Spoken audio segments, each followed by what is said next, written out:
Hi guys, I've tried to redo this a couple of times, so we're just gonna get right into it. And this is very different than my videos where I can just talk for 40 minutes apparently about anything. Don't feel stressed about those. But I really wanted to share this, and I will. So hopefully this is the final version. It will be. I'm not gonna do this over again. So I'm just gonna do a show and tell of my journal because I share a lot of what I think I should do, observations about myself, of people, generalizations, whatever, on my other things. Sorry, I'm playing with these. But I wanted to share a way that I express myself, and I think that I'm very shy about things that I make or my hobbies in general. And I thought that since I brought this up to a couple of people recently, and I was making a new one tonight, that I would share it. So I have a couple of hobbies. This is something that I really enjoy that I don't get to do as frequently. You'll see why in a second. But I decorated a journal. So I'm just gonna get it together. And I'm hoping the birds don't start yelling because they did earlier, and that's why we've been redoing this at 10:45 at night. So it's still drying. I don't want to put it all the way in, but this is a parchment paper box and parchment paper. And I did just put it in. Oh well. So I will give you a tour in a little bit, but I wanted to talk about why I do this. So a quick little piece of lore was that I really honor privacy and don't like the invasiveness of a journal potentially being read. And so this has always been really helpful when you don't design it and make it obvious. Because I go, oh, what's in this? Pandora's box. Let me read it. It's actually the name of my phone. But anyway, so I also used to write on parchment working in kitchens and back of house because you always have parchment paper available, and it was easy to write like a to-do list or a checklist of things that I did to leave for someone else and stuff like that. Recipes as you're making them to figure out what you want to tweak. So yeah, and at my house I put this up on top of my dresser and I roll it about 2/3 of the way down the dresser, and then I have all of that room to write with a Sharpie. And the reason why I think this is a really great idea and why I encourage other people to do this is because this has so much potential for greatness. There is so much that you could learn about yourself and topics that you enjoy, and I just don't see why people wouldn't want to look at how much you have to work with, you know? So I think that this is a really fun outlet, and I think it encourages critical thinking, free thinking. You have an opportunity to sit down without restrictions, and you can write whatever comes to mind. And yes, you can do that with journals, but I think with a journal that I purchase for significant money, you know, I think that with those, or a gifted journal, there's almost this pressure to make sure that I choose the right topic to discuss because I'm very subject oriented with my journals, which is why I like using binders too. But with this, I know that it feels endless. There's so much that I could write in here. And then you get to have a piece of yourself, of history, of sacredness in this box that you can keep and reflect on at any point and see how much you've grown and changed, or to revisit something and to have a new approach, or maybe write in different colors. And instead of just writing like a little pros and cons list of something, you have this entire map where you can kind of spider web and link things. So yeah, that's why I like doing this. And then why I also encourage it is because this promotes play and curiosity, and I think it's very healing. It reminds me of a part of my childhood with like middle school and elementary school, where they would have you decorate a journal, usually like a composition notebook, but you'd have like a couple days or a week to work on it and bring it in, and I always appreciated that I got to do that. I had so much fun with it. I still have mine. They're at my mom's house. So yeah, I think that this is a really fun opportunity to sit down and get into like a flow state and to be curious and that matters. So anyway, without further ado, I'll give you the tour and I'll try to make it quick and also maybe not, so that I can share stories. We'll see. So I'll show it first. This is, and that is my eye. I'll explain that in a minute. And then the sides. This is simple so that if it's inside of my closet, I can just see which number. And that. And that's it. So now we'll walk through it. And I might not read all of it. I don't know.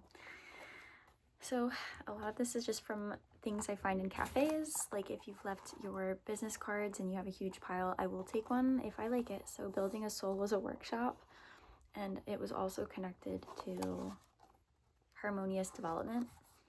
And I feel like those really fit nicely with this theme. I also feel like I'm kind of matching it today. But anyway, so I also like to put on like a favorite song at the moment, or just like little references to things I'm enjoying in my life. I try to romanticize it. I try to put on usually like one or two of the same things for each time. It's usually the colors, a bunny of some kind somewhere. So yeah, sparkles. So we'll start here. Anyway, you can see there's lots of glitter, a song, a quote. Book is full of the humanity. It's not going to be grammatically correct. I was an English major, but I take all this stuff from catalogs and magazines and stuff like that. So I get what I get. And I'm not going to sit there and clip out like the word I. I think it takes away from the fun of people stringing their words together. And I like that if I keep a couple of the words together, I was connecting with someone in that moment, and I think that's very exciting. So I did something over here. You can pause and read if you want. I guess there. We talked about building a soul. It is not unlike how you love. And then, of course, I put a bunny. We're going to pretend that's Rabbit Island. A swan, one of my favorite animals. I did not put a lamb on here. However, you could argue that this is the mother of the lamb. So, not argue, it's a fact, but you know what I mean. So, there is a lamb somehow embodied on here, bunny, and, oh wait, yeah, and swan. And owls. I've seen quite a lot this summer, and I used to say that Aang was associated with owls, and Theo too. So, we have that one there. Speaking of, I'll mention something on the back of this. So, fed up with a system that may harm both bird and man, so many men sigh and struggle. You really endure the darkness. And I just like this section a lot because I like any kind of like bird meme or reference. I always say instead of like Rise of the Planet of the Apes, it would be birds. And you all know I'm right. And they represent such freedom and wisdom and presence.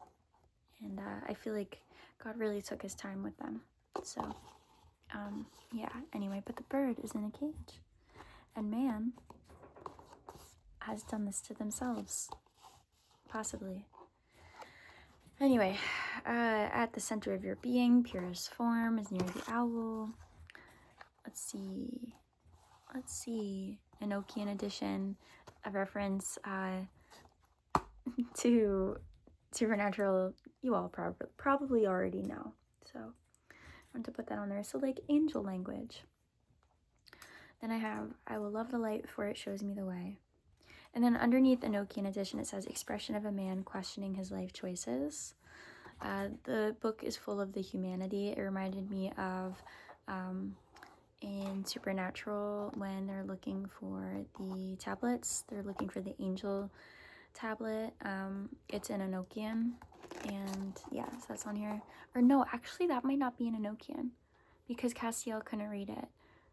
Never mind, I'm getting that wrong. It was in a language that only one angel could read, and then the prophets. Anyway, that's not why you guys are here. Maybe you are, it's part of the theme, but I think you're seeing there's a theme here. For this one, this is important to me regarding philosophy, to contemplate spirituality and existentialism is something I think about every day and talk about, and I think it's beautiful because there's nothing that creates more of a duality than life and death. So, yeah, can't have one without the other. On the back, near the bird thing, it says it's a good time to be alive. I have a very familiar face. I always like to put a cartoon on here if you remember when this came out during the pandemic. So beautiful. I really like how they played with the concept of a podcast, and yeah, I'm a big fan. I could talk about that forever. All may be living on borrowed time. You can already miss something while it is still here. Live in your experiences, your recommendations, and your loyalty. And so, of course, I put Mother Mary there. On the front where it says my spirit, I have my eye. And I can't remember if I said this already, but during the pandemic, I made a promise to myself to go watch the sunset on the beach for 30 days and to write a gratitude list. And I kind of kept adding more and more. And so I think not only are eyes a portal to the soul and the spirit, you can see people's intentions in that brief moment through the eyes. And so I think that's really important to remind myself that I'm not just the energy inside of me, I'm also a body, and I have to take care of it. And that is what we use to connect. And unfortunately, we live in a very vain, materialistic world, and so it hinders us from being able to truly connect in the ways that I think are helpful, which is why I like to do this. On the one side, it just says volume 3, and then I did the little, all this sliding around. Okay. I did that because that's how I text my hearts. I have on here, a little flap goes in though, but butterfly wings, like angel wings, close as I could get to on here, kind of like a fairy. Let's see what else. We're almost done, guys. Yeah, I think I said you could pause and read that, and if you want to contemplate that, I'd rather challenge people to tell me what that means to them in the comments. And I think that is everything. So I actually kept this under 15 minutes, which is a miracle. Oh, yeah, there's another part too. So lately I've been using the prompt for I Want, and that was my favorite song. It still is. It's in my top 10 favorite songs of all time. If anyone wants a list, I will curate one and share it, and I would love other people to share their 10 favorite songs of all time. I might have a new favorite to add there too, but they've kind of been the same songs for at least the past year to 3 years. But that song was something I've listened to almost every single night. If it wasn't on my Spotify, it was on my YouTube, on the laptop, or my TV, where I would just like play it constantly. And I think that it's such a beautiful song, and it embodies yearning. I think to be alive is to yearn. And on top of that, there is a section that says you have the answer, you know who you are, and you know what you want. And then it says I want. Yeah. And I keep getting a call from this random number. Anyway, so that is that. And I don't know what else to share or say about it. I was just super excited. I keep playing with it because I'm proud of it. I'm excited. I just think it's a lot of fun to make these. And I guess what I'll share too, if you can see that there is a theme, there are elements of this that are like who I am. I really like the idea of romanticizing humanity, and I love talking about angels. I love talking about spirituality, my beliefs. I put Mother Mary on here. I don't have any crosses in any of my scrapbooking stuff, but I would have liked to put one on here as well. But I can't tell if that would be disrespectful. But what I will put in this one is my, again, inner workings. And it's hard to say what's going to go in here, but I think it's really exciting to know that I have no idea who I will be by the end of this. And I can't wait. I always think about how I'm excited to meet me, because we're constantly assuming we know ourselves, but you're always changing. It's a marathon that never ends, and so you don't know who you are, and that's the exciting part. And I think sometimes you figure out who you are through becoming close to other people, And even if a version of yourself you don't like comes out, that's still a part of who you are. And you can control your response to things. And that is who you are. You're not your thoughts, no matter how much you write, no matter how much you want to talk about it. You're who you show up as. And we're all human. Sometimes we don't like the way that we carry ourselves. You have no control over how you are perceived. But you can control how you feel about you. And I know that for me, making things, connecting, sharing, like that is so important. And even though I can be a recluse and I really value my alone time to be able to do things like this, I really cherish and value connection when I find someone that I think aligns with the ways that I move through the world. And yeah, and I think that's where the whole like feeling like a coward thing can come into play, because I think sometimes we're just so afraid. I've said that in the other videos, so I'll end on that note too, and I'll keep it under 20 minutes. But I think that we're so afraid of opening up to people because we're terrified of being rejected. We are so scared of caring more. And also there's a fly in here, so I'm sorry if you guys can hear it. But I think we're so afraid of caring more. And for whatever reason, that's considered embarrassing. And I think for me, the part of rejection that can sting is when I feel like I was misunderstood. After sharing and bearing like every part of like as much as you can, like parts of the way that my mind thinks, and being able to have like experiences where you're fully present with someone. I think rejection post those kinds of experiences and connection can be very difficult. But when it's a surface level connection where someone is like infatuated by how you look, those kind of rejections don't bother me, because I'm not going to be for everyone, and that's fine. I need to be for me, and I'll be right for the few people in my life that I'm meant for. And so if it comes down to looks or, you know, certain interests and stuff, or the way you spend time, and that's where you don't fully connect, that's fine with me. But I think like to share something like this and then to feel like I care more is scary. But even in those moments, it's like that line that Ethan Hawke said recently in an interview, and I'm sure if you guys have me on social media, you've seen me talk about the movie Before Sunrise. Absolutely adore that movie. But oh no, this is on me. I absolutely adore that movie, and Ethan Hawke is amazing, and he said something about the person who loves more always wins. And it's true, because I think about the experience I had when I was in love with someone, and it was unrequited, and it wasn't initially, but the person, I think he had love for me. I think he respected me and admired me to some degree, but he didn't realize that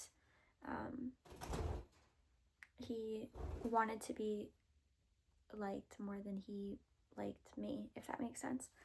And I think it's sad and shows like a lack of emotional intelligence to not figure that out when you're talking to somebody. It's so weird, but I can't judge. And I know that that has been my greatest experience to learn from outside of the passing of Angus and Theo. I say my animals are my greatest teachers. They are. And that breakup was the greatest teaching experience from another human, even if it was indirectly. But to feel rejected after being so open with someone is very scary and hard. And I'm very grateful for the experience. I don't know if I would have said that a year ago. And I know that I was very reserved and reluctant to want to open up again. But I think that I shouldn't change who I am, or that I need to tone myself down, because I won't be too much and I won't be too intense for the right person and the right people. And that experience taught me that. And so that quote has been kicking around in the back of my head for a few weeks now about the person who loves more always wins, because even though it doesn't feel like it in the moment, and it's so painful, and you're playing Jeff Buckley all the time, and I mean, it's like, it's crazy. I get it. I sat there thinking, when does this end? I don't want to think about this. I don't want to wake up to that anxiety. I don't want to have a crush again and feel that anxiety of like, oh man, like, do I talk to them? Do I not talk to them? Why don't they want to talk to me? Like, you gotta let it go. You have to let it go. It's not worth it. It's not worth your peace. And you find clarity in just doing and being present. And you can't assume, and my friend said this to me the other day, you can't bring, I don't want to use her quote because I want her to make videos as well, but so I hope she's seeing this, and I hope that she makes a video about this, but about not bringing what other people have done to you. I really want to paraphrase this. I guess what I'm trying to say, and the way she said it was very profound, and I'll just condense it, but the people that you date now are not the people of your past, obviously, and so it's unfair of them to project your beliefs based on how other people have treated you and how those outcomes went, because you're not giving that person a fair chance, and you're not giving yourself a fair chance. So I figured that's why I would share something like this. I wanted to encourage people to get out of their heads and also get in their head at the same time. Again, that duality. I want people to go do something fun and creative, and I want people to think as a hobby and as a form of art and as a form of loving themselves. And I think that through that we can become more compassionate and patient and kind, and maybe I will eventually share a little bit of this. Maybe I could do like a parchment tour, a scroll tour. We'll see.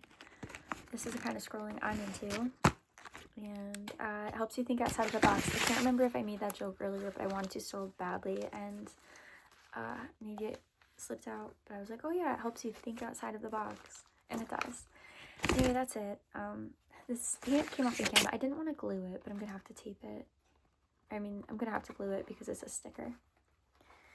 Alright guys, that is everything. Thank you so much for taking the time to sit here with me. I was gonna say in the humidity too, but you guys can't relate. But you can see that it's yeah, it's getting warm. So I'm gonna go turn my fan on.